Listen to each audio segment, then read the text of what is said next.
Philip Osborne Magic Tree House 13th, Vacation Under the Volcano. Chapter 6. The End is Here. Jack threw open the door to the room of scrolls. He and Annie rushed in and ran over to the shelves. Jack pulled out the piece of paper with the Latin title on it, Vir Fortissimus in Mundo. "Okay," he said. "We have to find the scroll with this title." They began frantically unrolling scrolls one by one. They were all handwritten in Latin. "Here it is," said Annie. She held up a scroll. The words at the top matched the ones on their paper. "Yay," said Jack. "I wish I could read Latin so we could find out what the story is." "Don't think about it now," said Annie. "Let's go." Annie handed the scroll to Jack, then started out of the room. "Come on," she said. "Bring it." "I just want to check and see what the story's about," said Jack. He put the scroll in the leather bag. Then he flipped through the book on Roman times, looking for a picture of the ancient scroll. In the middle of the book, he found a picture of a volcano erupting over a town. Under the picture was written, "For 800 years, Mount Vesuvius was a peaceful mountain, rising above the town of Pompeii. Then at noon on August 24, AD 79, it erupted into a deadly volcano." "Oh no," whispered Jack. "August 24, AD 79, that's today. Oh man, what time is it?"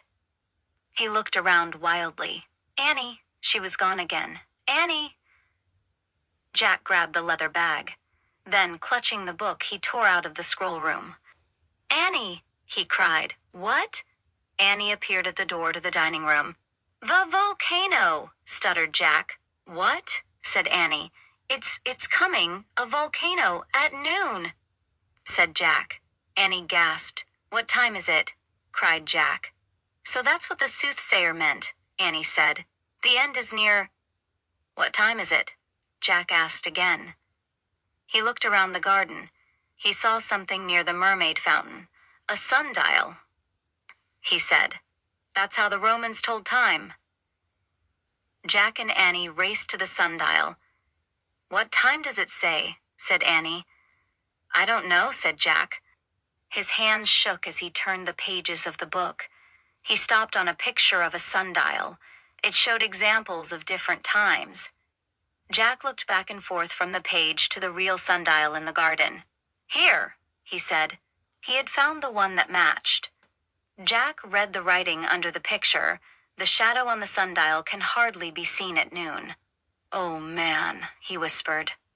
He looked at Annie. "The end isn't near. The end is here." Just then he heard a terrible blast. It was the loudest sound he had ever heard. Chapter 7. The Sky is Falling. The next thing Jack knew, he was lying on the stone patio. The patio stones were trembling. A rumbling sound came from the ground. Jack raised his head. Annie was on the ground too. "You okay?" said Annie. Jack nodded. Everything was shaking and crashing down around them. Pots, plants, the mermaid fountain. Water from the goldfish pond sloshed onto the patio and Jack and Annie. They both jumped up just as roof tiles began falling into the garden. "We better get inside," said Jack. He grabbed his leather bag. Then he and Annie stumbled into the scroll library. Giant cracks split the stone floor as Jack and Annie ran to a window and looked out. Glowing rocks were bursting through the sky above Mount Vesuvius. The whole top of the mountain had blown off. "What's happening?" said Annie. "I'll check," said Jack. He pulled out the Roman book. He read aloud from the section about the volcano. When a volcano erupts, hot melted rock called magma is pushed to the surface of the earth. Once it gets outside the volcano, it's called lava. "That's like burning mud," said Jack.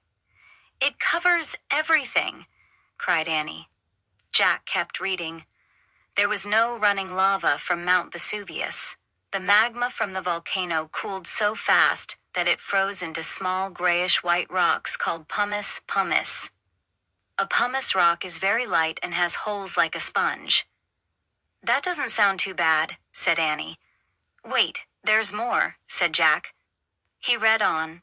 A great cloud of pumice, ash, and burning rock shot miles into the air. When it rained down on Pompeii, it completely buried the town.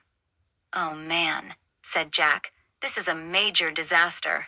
It's getting dark, said Annie. Jack looked out again. A thick black cloud was spreading over the earth like an umbrella. The sun vanished as the sky turned smoky gray. That must be the cloud of pumice and ash, said Jack. Just then the ground trembled again. Chunks of plaster from the ceiling fell on the scrolls. We have to get out of here, said Annie. They ran from the scroll library into the garden. Ash and pumice began to fall. We have to cover our heads, said Jack. They hurried from the garden into the dining room. Look, pillows, said Annie. Let's put them on our heads. They hurried to the couches beside the table and each grabbed a pillow. Tie it around your head with your belt, said Jack. They both pulled off the belts from around their tunics. Then they tied on the pillows like giant hats. A chunk of ceiling crashed down near them. Let's get out of here, said Jack. They stepped over pieces of fallen roof tiles and ran into the main hall. They pushed open the front door. A blast of heat and dust nearly knocked them over, and when they stepped outside, pumice rained down onto their pillow hats. Run, cried Annie. They ran from the vacation villa into the dark, burning streets. Chapter 8. Nightmare at Noon. In the distance, fire burst from Mount Vesuvius. Burning rocks and fiery ash fell from the sky. The hot, dusty air smelled like rotten eggs as Jack and Annie rushed down the street. In the forum, everyone, shoppers, soldiers, gladiators, fruit sellers, was running in every direction. Stalls had collapsed, carts were sliding. Jack froze. He didn't know where to go. That way, shouted Annie. Jack followed her as they ran past the Temple of Jupiter. Its mighty columns had fallen, and its walls were crumbling. They ran past the public baths just as its roof caved in. Which way now? Shouted Annie. The treehouse is in the olive grove, Jack said as they kept running. The olive grove and the bridge are near the street, with all those open shops, said Annie. Remember the bridge? Jack looked up at the erupting mountain. A red-hot cloud billowed over it. Fires burned on its slopes. Head in the direction of Mount Vesuvius, he said. It was behind us as we came into Pompeii. Right, cried Annie. So while others ran away from Mount Vesuvius, Jack and Annie ran toward it. On the street with the open shops, baskets and broken jars rolled over the cracked stones. Jack and Annie ran past the bakery and the shoe shop. They ran past the butcher shop and barber shop. All the shops were empty. Their owners had fled. The closer they got to the volcano, the more the ground trembled. The darker and dustier it got. This is just like my nightmare, cried Annie. Jack choked on the rotten fumes. His eyes watered. Look, the olive grove, shouted Annie. The treehouse is just over there. Come on. Jack could hardly see, but he followed Annie. They left the street and ran to the dried-up stream near the olive grove. Where's the bridge? Cried Annie. They looked around wildly. The bridge had vanished. Chapter 9. Save us. The bridge must have caved in, cried Annie. They stared at the dried-up stream. Pumice had piled up in huge drifts, like snow. We'll have to get through that stuff to get across, said Jack. He and Annie slid down the bank onto the piles of pumice. As they started to move across it, more and more fell. Jack tried to move through the millions of warm, grayish-white pebbles. But he was trapped. I'm stuck, cried Annie. Me too, said Jack. Remember what Morgan said Annie. At the moment, Jack couldn't remember anything. He was too tired and dazed. In your darkest hour, only the ancient story can save you, cried Annie. Where's your bag? Jack lifted his bag into the air, above the sea of pumice. Annie grabbed it and pulled out the ancient scroll. She held it up to the dark sky. "Save us, Story," she shouted.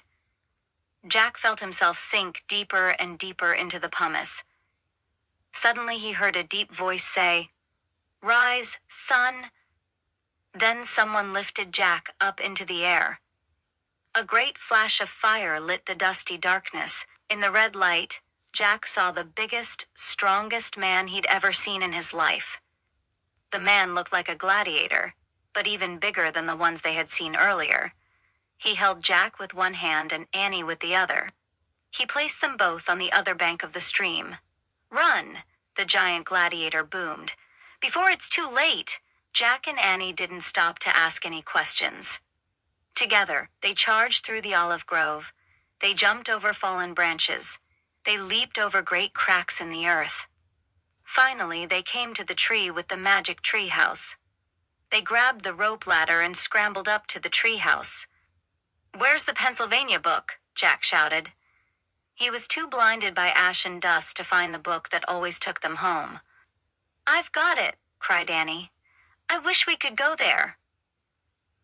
Jack felt the treehouse start to spin. It spun faster and faster and faster. Then everything was still, absolutely, wonderfully, peacefully still. Chapter 10. A simple explanation. Jack didn't move. He had never been so tired in all his life. "Breathe," said Annie. Jack gulped in cool, clean air. He opened his eyes. He couldn't see a thing. "Take off your glasses," said Annie. "They're filthy." Jack took off his glasses. The first thing he saw was his backpack. The white tunics and lace-up sandals were gone. So were their pillow hats and the leather bag. Jack let out a long, deep breath. As he cleaned his glasses on his shirt, a voice came from behind him. "I'm very glad to see you safe and sound." Morgan Le Fay stood in the corner of the treehouse. She looked as lovely and mysterious as ever. "Happy to be home?" she asked. Jack nodded. The sound of the erupting volcano still echoed in his ears. It was pretty scary," he said in a hoarse voice. "I know." "But you were truly brave," said Morgan. "You witnessed a famous event in history. Nowadays, scientists study the remains of Pompeii to find out more about Roman times." "I feel bad for all those people," said Annie. "Yes," said Morgan, "but most of the people of Pompeii did escape. The city wasn't completely buried by ash until the next day." "We were almost trapped," said Annie, "but we asked the ancient story to save us. Then a huge gladiator helped us." Jack reached into his pack. He breathed a sigh of relief. The scroll was still there. He took it out. It was covered with dust and ashes. "Here's the story," said Jack. He handed it to Morgan. "I am deeply grateful," she said softly. "You risked everything to bring this to me. I can never thank you enough." "Don't worry about it," said Jack. He didn't want Morgan to know how scared he had been. "Yeah, no problem," said Annie. Morgan smiled. "You are amazing, Master Librarians," she said. "Do you think you're up to rescuing another ancient story?" "Yes," said Annie. "Now," said Jack. Actually, he was a little tired now. Morgan laughed. "No, take a nice vacation. Come back 2 weeks from today. Then you will take a trip to ancient China," she said. "Ancient China? Wow," said Annie. "Oh, man," said Jack. "Go home now and rest," said Morgan. She handed Jack his pack. "Thanks," he said. "Bye, bye," said Annie. Morgan gave them a little wave. Then Annie and Jack left the treehouse and headed down the rope ladder. When they reached the ground, Jack looked up. "Morgan," he called. "What is that story about the one we just rescued?" "It's called The Strongest Man in the World," said Morgan. "It's a lost tale about Hercules." "Hercules?" said Jack. "Yes, he was one of the heroes of the Greeks and the Romans," said Morgan. "He was a son of Jupiter." "Oh, wow. Now I get it," said Annie. "I'm taking it back now to Camelot's library," said Morgan. "Everyone will be so excited to read it thanks to you." She waved to them. Goodbye for now. As she waved, the wind began to whirl, the tree house began to spin. In a blur of shadow and light, Morgan and the magic tree house were gone. Jack and Annie started walking through the woods. Get it? Get it, said Annie. Get what? Said Jack. We were saved by Hercules, said Annie. We asked the story to save us and Hercules appeared. That's not possible, said Jack. It was just some gladiator guy. The story of Hercules is a myth. That means he never really lived. They left the woods and started up their street. I know it's a myth, said Annie, but I have a simple explanation. Hercules is a myth to people in this time, said Annie. But in Roman times, lots of people believed he was real. So, since we were in Roman times, he was real to us.